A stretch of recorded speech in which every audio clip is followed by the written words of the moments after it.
Good morning, everyone, or good afternoon or evening, whichever may apply.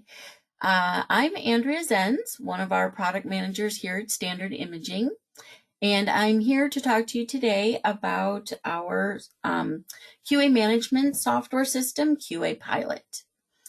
Just for a note, a couple housekeeping things. This webinar is going to be recorded or is being recorded and will be available for viewing on our website shortly afterwards. Attendees are in listen-only mode, but if you have a question, you are encouraged to use the dialog box and enter those, and I will go through those at the end of the presentation. A little note on Standard Imaging, in case you are unfamiliar with us. We are based in Middleton, Wisconsin, just outside of Madison. Standard Imaging was founded in 1989. And from our humble beginnings of weld chambers and electrometers, we now design, manufacture, and supply a full range of QA products and solutions for radiation therapy QA. We are pleased to partner with you now and in the future to make sure that we're meeting your QA needs. Oh, this is always fun, making sure this works. Hang on a sec. Did not want that. Hi, everybody. This is me. I'm going to take me off of video, though, because it takes too much bandwidth and I'm not home alone today.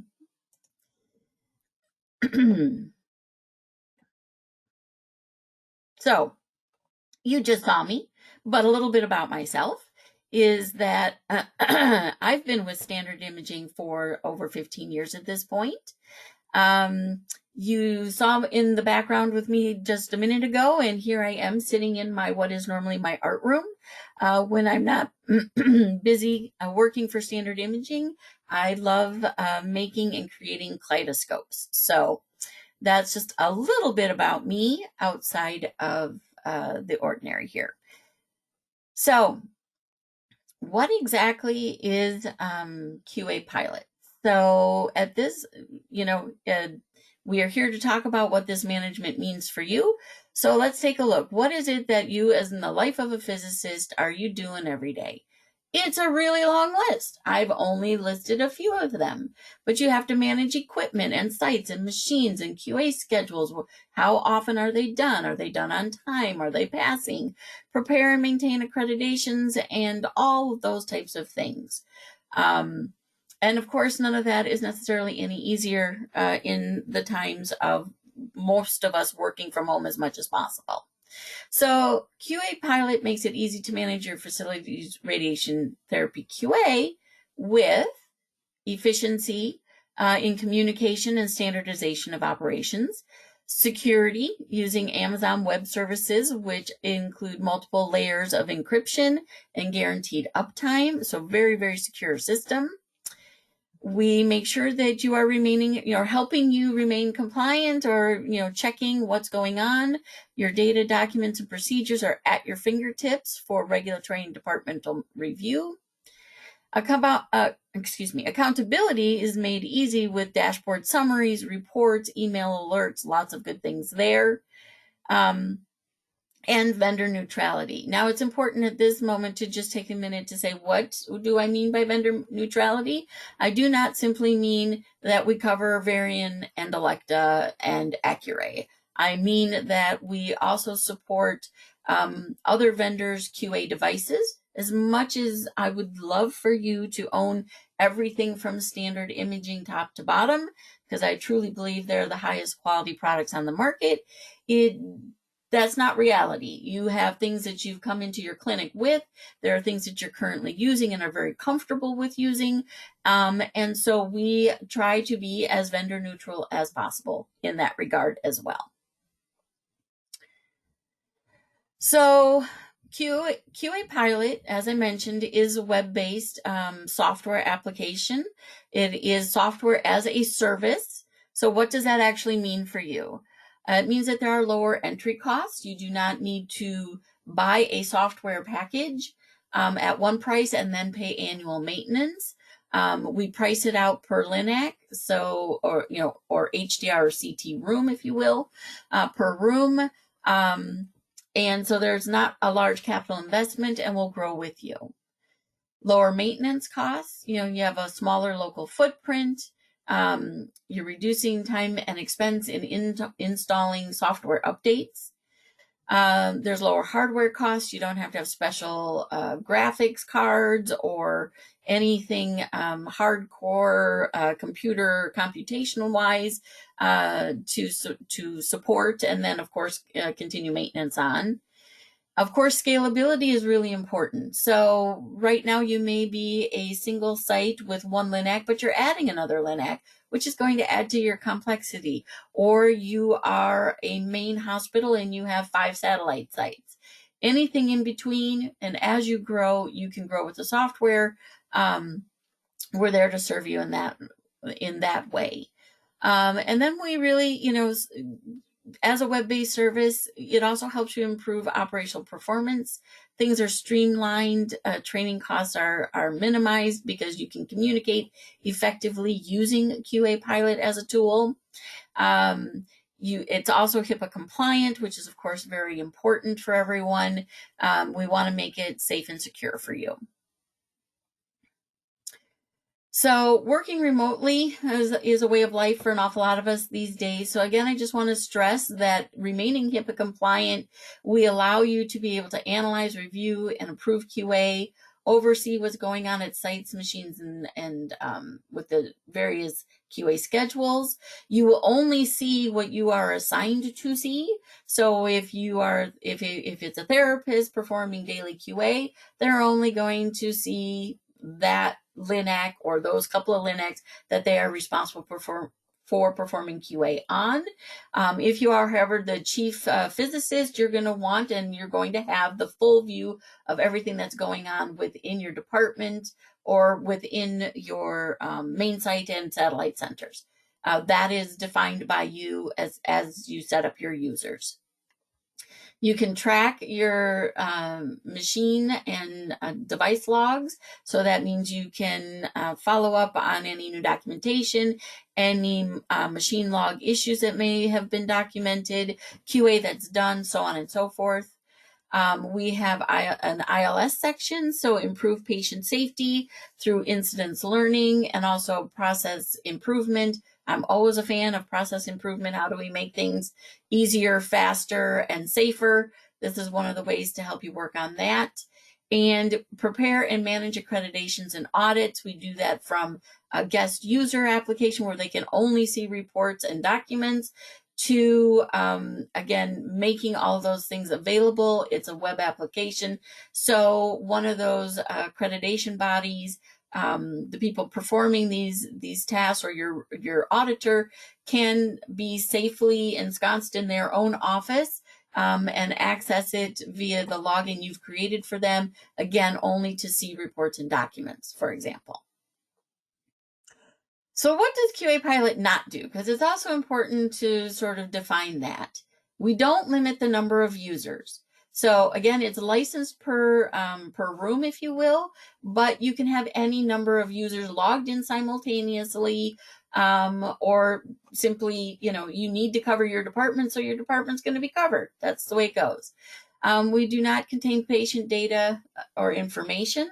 So while, some IT departments may be concerned about something being hosted in the cloud and data stored on the cloud, we're not storing any patient data or information. This is about machine QA and the QA processes within your department. We don't require you to replace your current QA devices, right? We don't say dump your, you've got this from IBA, this from Sun Nuclear, and you've got these 3 things from Standard Imaging. We don't require you to replace your IBA or your Sun Nuclear, whatever equipment. We do not require software installations with every update. One of the wonderful things about this being a cloud-based application and us having a dedicated software team is that once we have gone through our internal regulatory verification, validation, all that good things, we can push that out to the web application and it's available to users.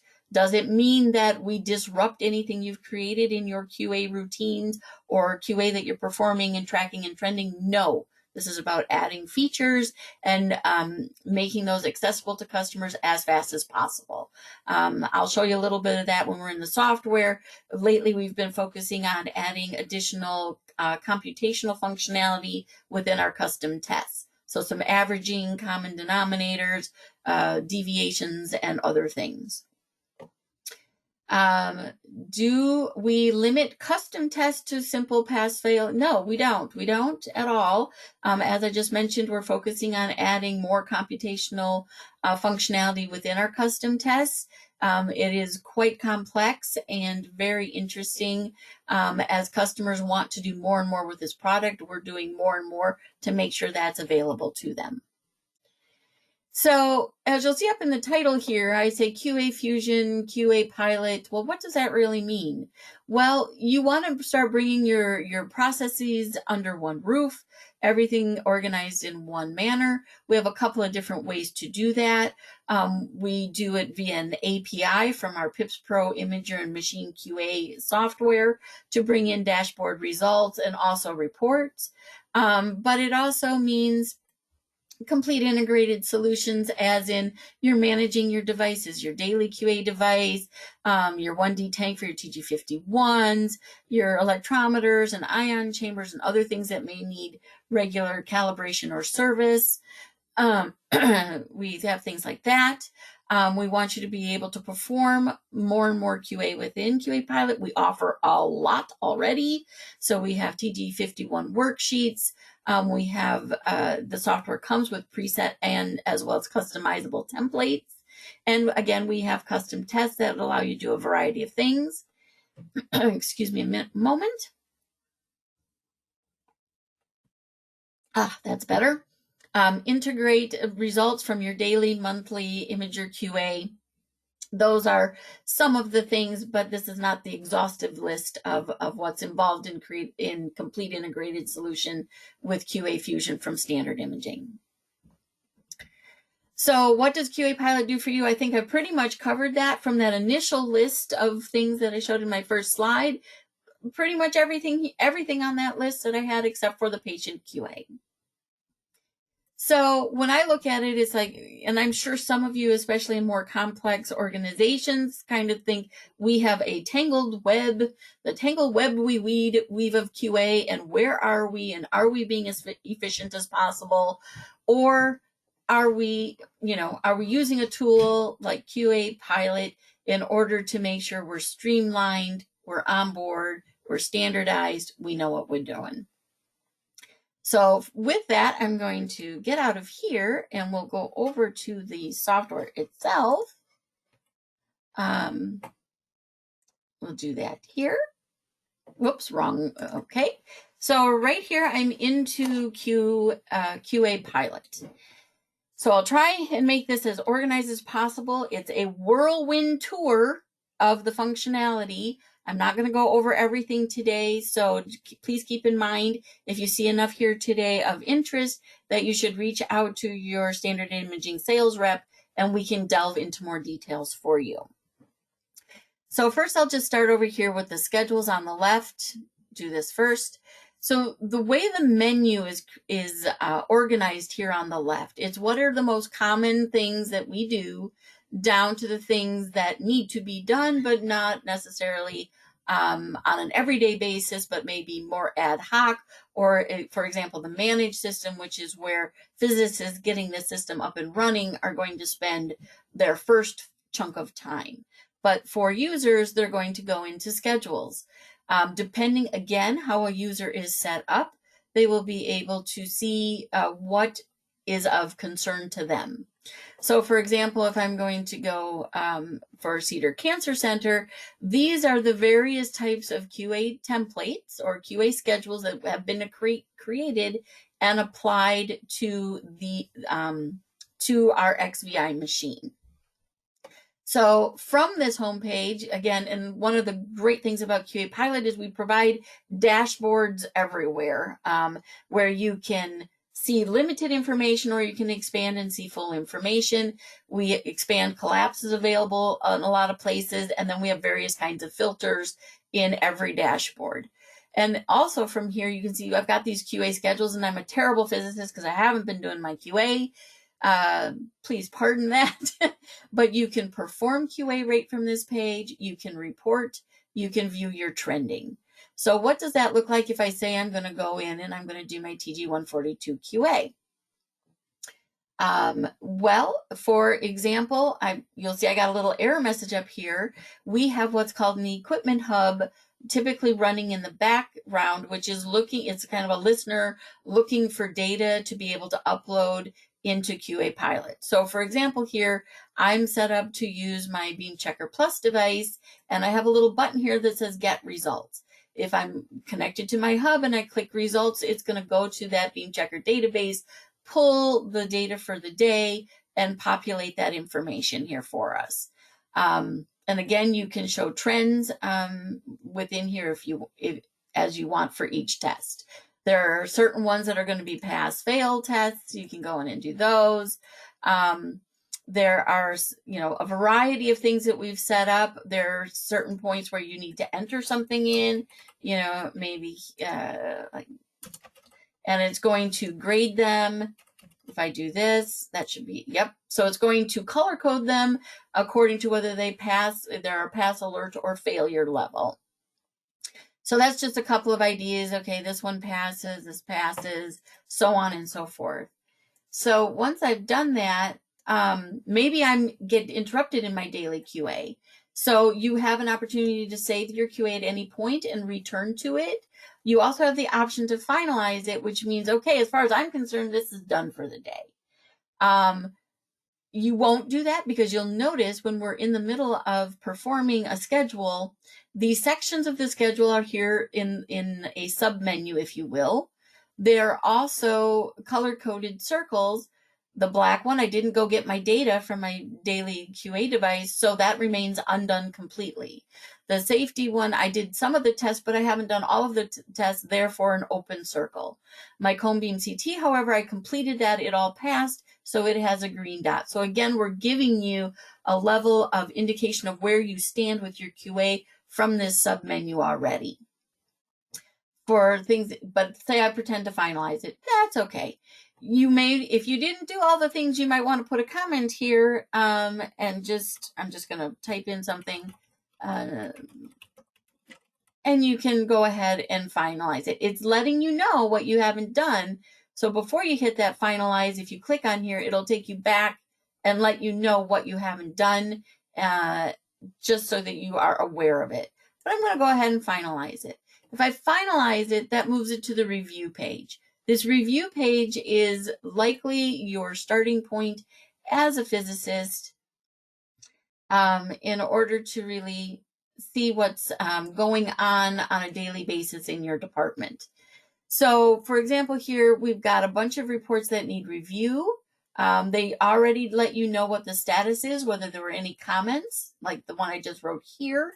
If something is in progress and if they need to go back and work on that, then you can do that from this review page if necessary.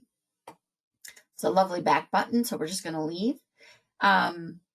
Oops, go back to my review page. So you'll also notice on this review page that there are other things that you're alerted to as a physicist that you're going to be concerned about or care about as oversight to your department, which are the machine logs, which don't necessarily have to apply to a LINAC. They can apply to your R&V system. They can apply to your physics server. They can apply to your QA devices that need to go in for recal. Those types of things. So or for service, and you want to track how long that device is out of the office and therefore unavailable for use, as an example. And then you also have an equipment list. What have I got coming up due for my QA devices within the next 30 days? So in this case, I have to do a machine calibration, and on my with my ion chamber and electrometer, I need to do some intercomparison work. So this is a great summary page for you, again, to see what you need to.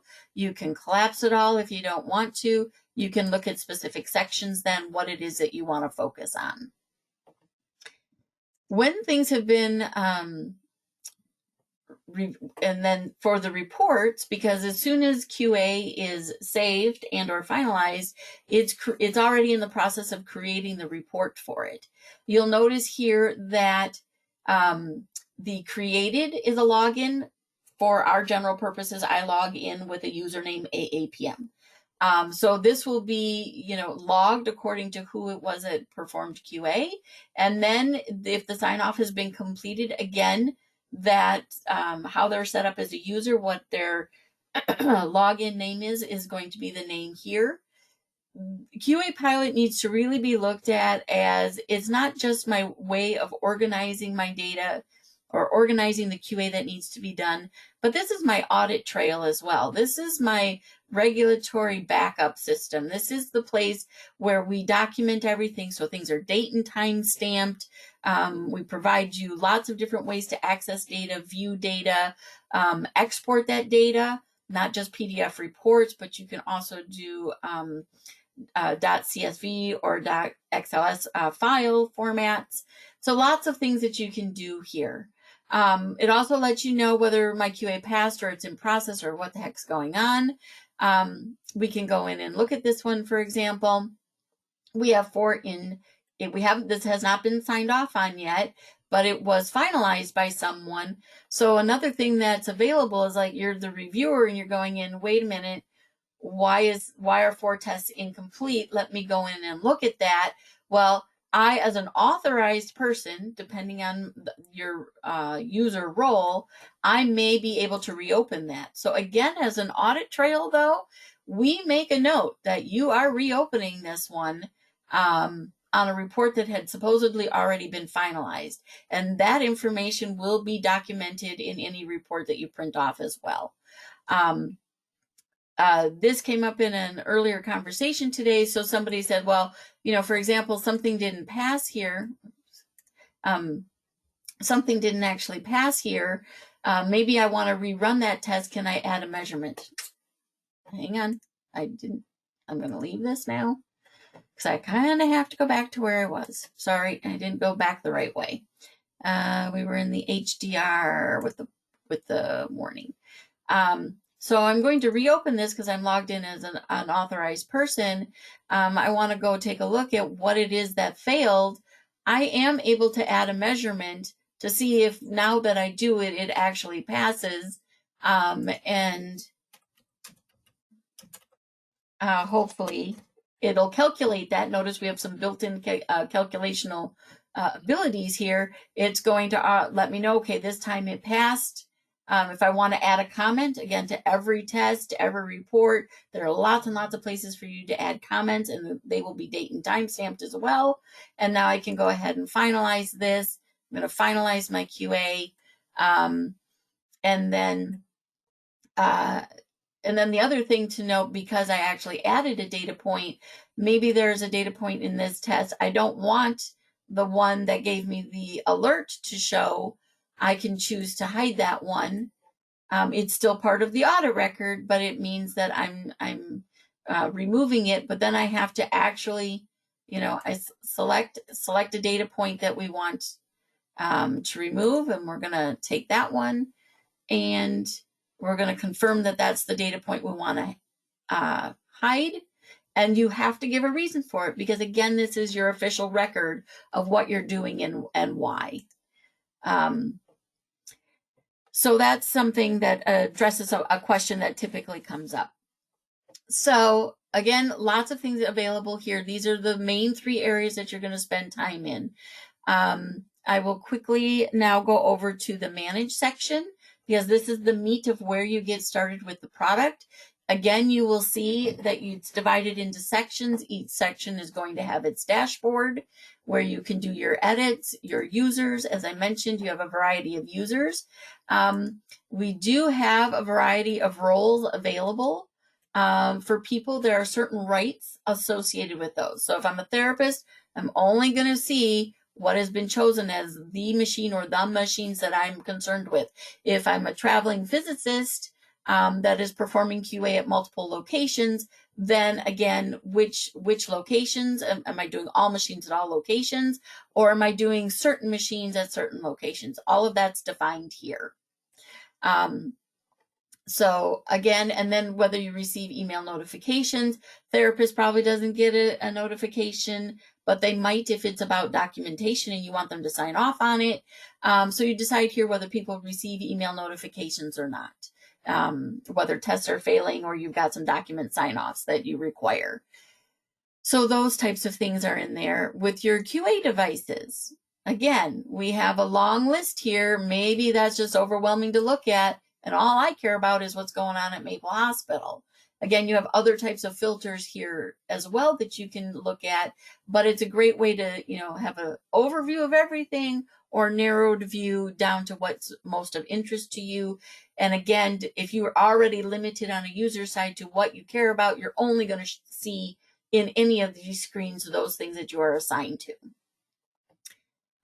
Nice thing that I wanted to show you about the devices, especially ion chambers. You decide when you set these up, or you can go back in and edit it if you change your mind. If it's going to be used for TG51, there's some additional information that needs to be input so that the information is available for those worksheets that we already provide within the software as a preset template. Also, I will show up at machines. We might want to look at our LINAC here. This is a place where you also define information for your TG51 worksheets. How are you performing your photons? Is it SSD or SAD? Your electrons is SSD by default. What energies do you have on this LINAC? For your electron energies, are you going to calculate I50 or are you going to enter your R50 values? And again, another location where you may have documents that you want to update or attach to this record about your machine. This is another location where you can do that, especially if it pertains to, say, your R50 or your or calculating the I50. So that's that. I know this is a lot, but we're going to plow through it. Then the other thing that you really care about is, once you've created your machines, your users, your measurement devices, and again, I will just go back here for a minute and say measurement devices. In this case, we even have our software product PIPS Pro set up because we use the API link to be able to when you're in PIPS Pro and using it, send data right over to QA Pilot with a click of a button. Other things use the Equipment Hub, which is that listener that's going to, within QA Pilot, you're going to click a button and it's going to bring in data. A couple of different ways that we connect with various types of software or database information from other programs that you may be using. Now, the thing that you really care about, and is kind of the meat of the matter and how this whole product started, is QA templates, right? The templates are what are going to be used in the schedules. You assign templates to schedules and you assign, how often they're going to be done. You'll notice down here we have a bunch of preset tests. That means when you get QA Pilot, you get those tests automatically. So there's a lot of stuff that's built in already. It is based on the 6 tables of TG142 for those things that are LINAC specific. But you'll see we also have a couple of HDR presets. We also have our TG51 worksheets. Those things are not necessarily tied to TG142, right? For those that are preset tests, you can view what this consists of. What are all these tests that are in here? You can look at those. You can also copy them. You may not edit them if they are preset, because again, they're the foundational building block within QA Pilot. So for example, here, I started with a monthly preset, but then I amended it, gave it its own name, and we'll just go in here for a minute because it's kind of fun. Then if I'm going to, first say what type of machine this template applies to. And then this is where we make life really easy for people. You have a list on the left, which are available tests, and then on the right, what you have selected. Now, available tests, granted, it started with the TG142 tables, and again, we have a variety of things within each of these sections, where you have the opportunity to select everything that's in a group, or you can select I only do 2 out of 3 of these tests if that's the case. And just that click and it's blue moves it over. So let's do, let's go ahead and add this over. Well, hang on. We'll add these. So anything that's added from what's available on the left automatically goes down here to the bottom, so you know where it lands to begin with. But QA Pilot, again, is highly customizable. So because we don't want you to say, okay, here's our product for management and organization of your department, and therefore whatever workflow Standard Imaging has determined to be the best is the protocol or the process or the workflow that you must use. No. That is not what you want. You want to be able to organize your tests in the workflow according to your departmental procedures that you use. So what does that mean? If I want to move a test within a group, I can. If I want to move this up in and say, well, I do these certain these tests before I do laser tests, whatever. You can move them up in the rank so that they can be organized. Then your template will be organized according to the workflow of your department. Super important as far as I'm concerned. If you don't like the names of something, you can actually highlight. In this one, I ended up rewriting my name. Didn't mean to do that. But you have default names over here, but just by highlighting this and typing over it and then choosing to save it, it saved a different name for that group of tests. So again, you customize it to what you are familiar with, what you use. If you're in a different part of the world and you follow something other than TG142, but there's similarity in tests, you may start with this group of tests because, yes, even though I'm using some protocol in India, we do these tests, but it's a completely different name from a different table or from a different report or whatever it may be. Give it the name that works for you. These things are important. The other thing I'll touch on just very lightly is custom tests. So as I mentioned before, we have a variety of custom tests. Anything that gets created as a custom test will automatically be available in the available tests on that list on the left, so that they can be included in any schedule that you deem appropriate, except for the preset ones, because we don't touch those. We copy those and then we modify. So I'll go down to my little playground, which happens to be the laser area, and show you what that means. If I'm going to add a test, touching on this very, very lightly. If you want to know more, we'll go into it another way. Again, we are working on adding more computational types of tests within our custom tests. So right now you can do some averaging, you can do some sums, you can do standard deviations. If you're doing an average, we're saying between 2 and 5 readings of whatever at this point. You label them, you label the unit, and away you go. If it's a summation, again, how many are we going to be summing? As you add a number, then you're going to give them new labels. Of course, if you're doing a standard deviation, same type of thing. We have added ratio type tests. So your numerator, your numerator and your denominator, then you can decide whether you want to use a common denominator, and also whether you want to average the numerator. These are things that are adding more complexity to what is available in the custom tests. Of course, we have simple pass fail. You can give them different labels.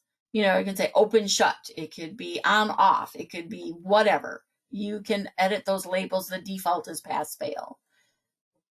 The other thing that's great, you can do certain types of lists, which is nice because that's a way for you to potentially group QA, a multiple QA of similar type within one test, instead of creating individual tests for my lasers or individual tests for my imager QA, something like that.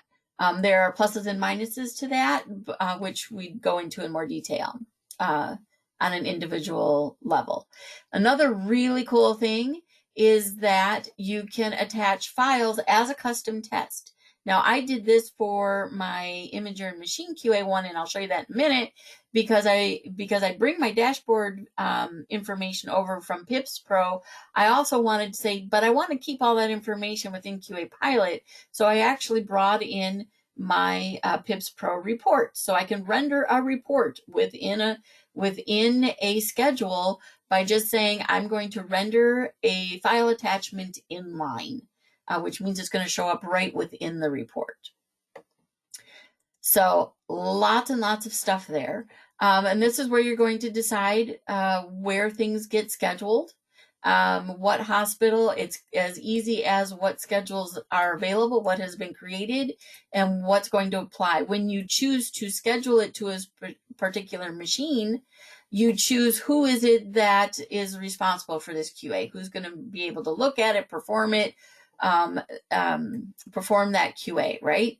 And then you're also going to be able to set how often you choose to do that. Say we chose monthly, you're going to want to give anything that you've made or customized for yourself a specific name to this schedule, so it's easy to recognize and understand either its frequency, if it's something that's every other day, it's Monday, Wednesday, Friday daily QA kind of thing. In this case, it's monthly. And then you say whether it repeats or not, when does it start, and there you go. And then you add it to your schedule, and you're done with that. Keeping it as simple as possible. Now, I said I was going to show you a report within a report, right? So I'm going to choose, is it Maple I want? No, I think it's actually, oh yeah. So let's go in and take a look at this one. I believe this is the one I did it in. So this is the one where I said, okay, I've got my pass-fail results, which, I sent over from Pips Pro, but I actually want my report. Now, a further request I had made to our software guys was not just render it within here, but to be able to print it. But printing a report within a report is obviously something that they've worked on. What they're saying right now is you'd have to print it here, but it'll only show up basically as a thumbnail if you print the PDF of the the QA Pilot report. But it can be rendered in line with the full details from your Pips Pro software, which is pretty awesome, because I've got all my information again under one roof, something that you can point the auditors to, and then they don't have to go digging in other software or other things that you care about. So that was one of the things I wanted to show you. I also wanted to show you very quickly, I said that we have some TG51 worksheets. So here's one that we did a while ago. What does that, oh, now that's not the one. We're not going to do that. What was the one I wanted to do? TG1 worksheet. Here we go. So this one has not, it's been finalized, but it hasn't been signed off on. So if I want to sign off on it, again, it's with credentialing that you can do that. And again, an opportunity to put any comments or add a document to this report. So that's pretty cool. I'm just going to go ahead and sign this report, but I wanted you to be able to see what that report looks like. So from this, we were able to have, again, we chose the A19 as being TG51 available. So there's a drop-down menu when you go in here to choose your ion chamber. There's a drop-down menu to choose your electrometer so that you can apply your calibration factors to that. Setup information, certain parts of it are entered, and then certain things are calculated. So everything here is on your report. Here's a spot where you've taken multiple readings, and then you get your average electrometer reading over here. So this kind of shows a variety of things that are done, computational, as well as pass fail, or what is being applied, what are we using to perform our QA. Whew, that's a lot. Okay, now let's go into, again, one of those things that's very important is our document section. This is, again, one of those powerful tools. In the document section, you can upload images, you can upload PDFs, you can upload Excel, Word, pretty much any type of document can be uploaded here. So this is a great repository for your QA procedures. This is also a great place for you to track your updates and revisions to your procedures. So I was playing with this earlier. I don't think I saved information. So you'll notice that, so as a repository, it can get long. So you're going to want to use, and again, we have some filters here.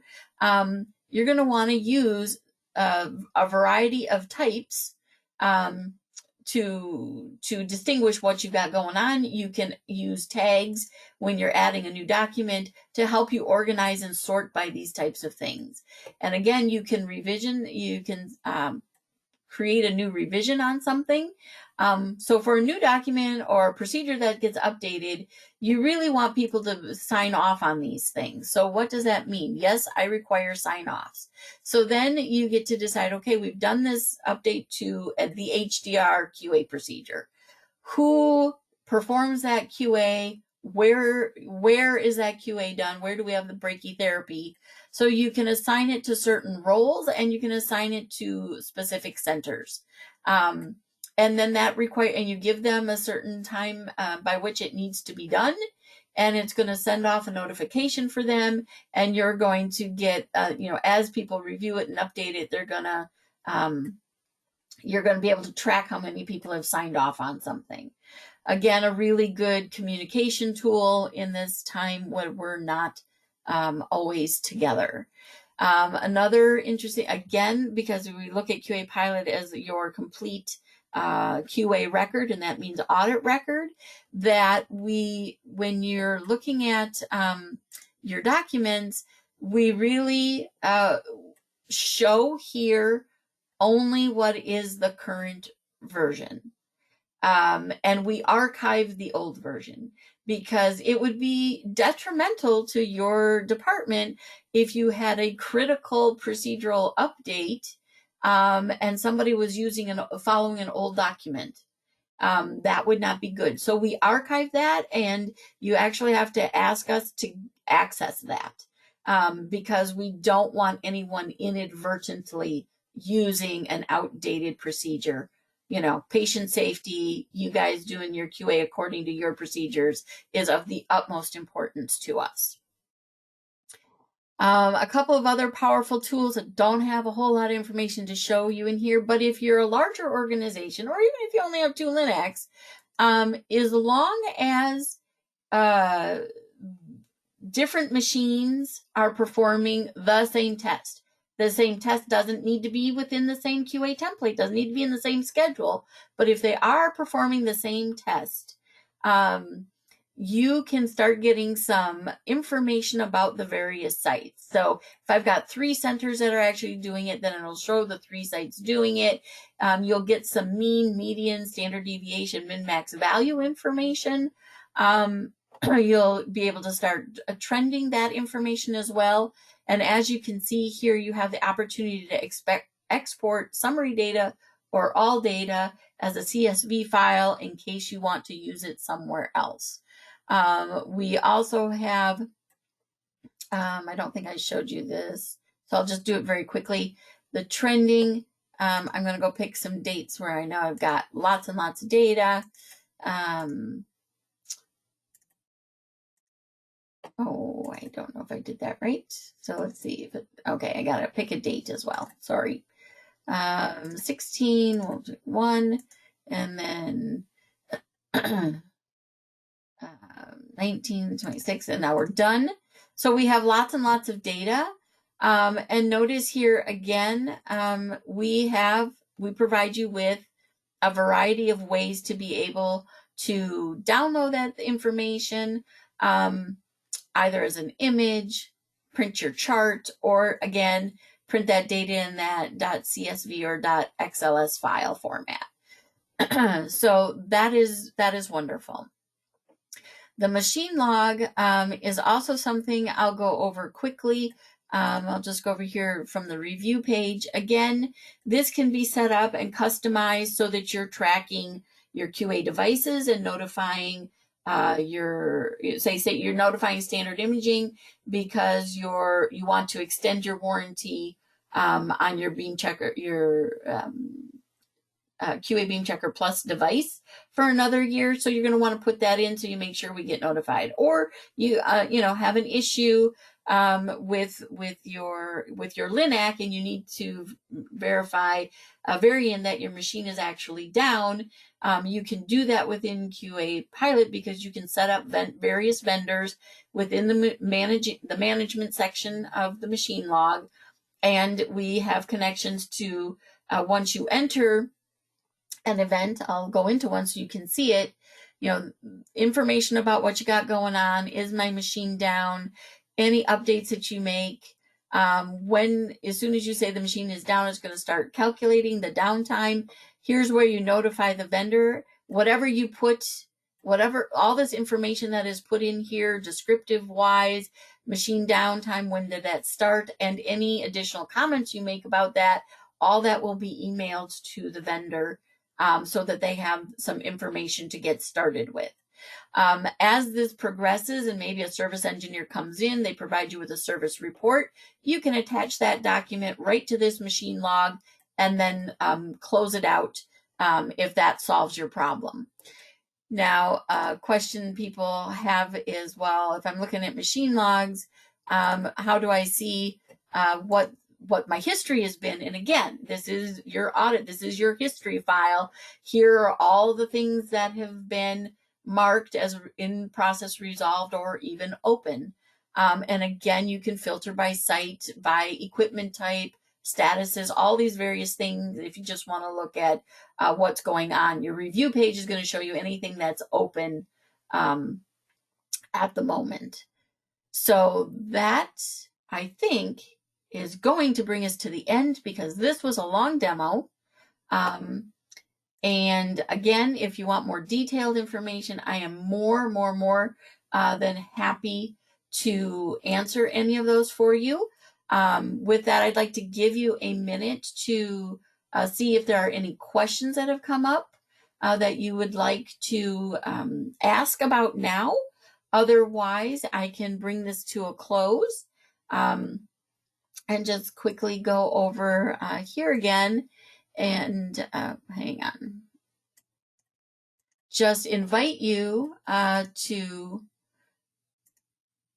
visit our website and see what's available. There is a wealth of information on there, especially if you go into our customer portal. We encourage everyone to create an account on our Standard Imaging website where you can access a lot of further information, videos, lots and lots of information from the website. You can also contact us directly if you need more information about the product. Contact Standard Imaging at sales@standardimaging.com. Questions for me at azens@standardimaging.com. And we will be more than happy to provide you with full info and more information to get all your questions answered. Whew, deep breath. That was very fast. I still don't see any questions. So I'm going to end it here because this was a lot longer than anticipated. So thank you for taking the time to be with me today. I appreciate your attendance and we look forward to seeing you soon. Bye-bye.